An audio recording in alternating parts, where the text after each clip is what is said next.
اليوم الذكرى 52 لتأسيس دولة الإمارات، وبهالمناسبة تتقدم أسرة ميونخ موتور ووركس بأحر التهاني لشعب الإمارات، متمنين لهم مزيداً من التقدم والعطاء. Today, we honor the spirit of diversity, unity, and progress. And we extend our warmest congratulations to the people of this great country, a country we consider a second home.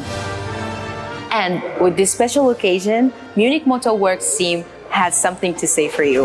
Maligayang pagdiriwang ng pambansang UAE. Das Team von Munich Motor Works wünscht den Vereinigten Arabischen Emiraten alles Gute zum 52. Nationaltag. मेरी तरफ से आप सबको यूएई को ईद मुबारक हो. La mulți ani de Ziua Internațională a Emiratelor Arabe Unite. Birleşik Arap Emirlikleri'nin 52. yıl dönümü kutlu olsun. संयुक्त अरब अमीरात के राष्ट्रीय दिवस की शुभकामनाएं. Munich Motor Works vous souhaite une bonne fête nationale. بيومانو تكيتو مفسحونو تعيدو عم ثونويو دو أثرو دمرووثو كطلبينم آلوهم بارخ أثرانو وأمل كيدي وعاميدي.